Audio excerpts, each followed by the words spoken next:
things to say. There's been lots that's happened tonight. First of all, Luke, if you want to impress your parents, fix the hole in your shirt. Also, I just did my first set last week for the first time in about a year and a half. And I think I brought all the energy of a dead cat to it. So tonight I'm gonna try to do a little bit better. So bear with me here. Also got my little piece of paper like a good elder millennial, because I'm that old. First off, this is my first time doing the Make Levon Laugh again. I wasn't sure whether it was just Make Levon Laugh or Make him laugh again. Yeah. So I do have a question for you. Do you consider yourself good in bed? Can I call a friend? Well, the reason I ask is because in my my fairly extensive background, you mentioned you're Armenian. I find that people that have civilizational, generational, cultural trauma fuck like beasts. Thank you. Oh my God, that joke did not work. That went much better in my head. Speaking of trauma, should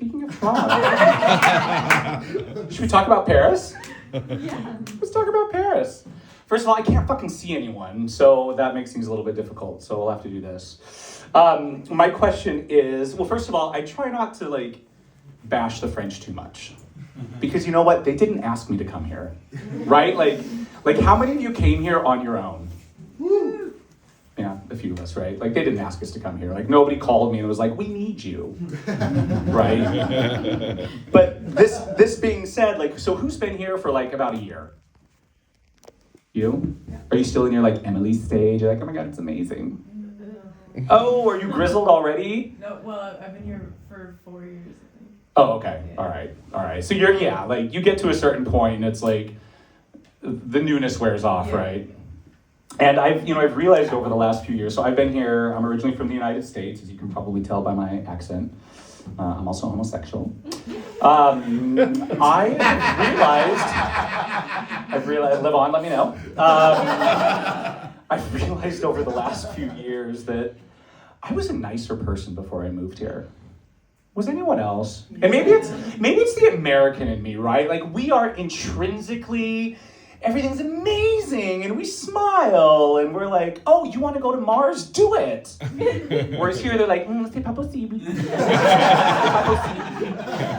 And this is a short set, right? So we can't go into all the traumatic aspects of Paris. First of all, I believe this city is shitty. Freudian slip there. This city is definitely a she.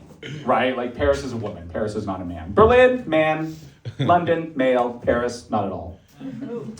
But, in all the things we could talk about Paris, the one that I decided on tonight is the death stare.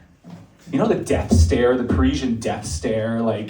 When you're on the metro and it's fucking packed and you accidentally step on some woman's foot. And she looks at you like you've ripped a baby from her uterus. And I'm just I'm so sorry.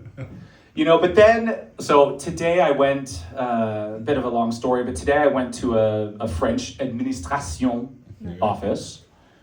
Give it up for the French administration, we love it. And I walked in, and of course there's you walk in, there's two people sitting behind a desk, we've still got the COVID era partitions.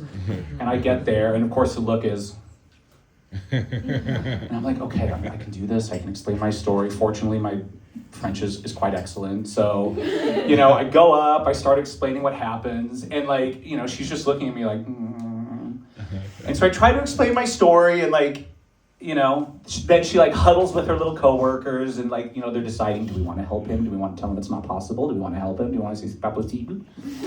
And now my time's about to be done, but the satisfaction after that is then when I left, I'm merci beaucoup. And she gave me just the littlest smile. And when they do that, you're yes, I got through. And with that, that's my time. Thank you, Kevin. Please give it up for Joel.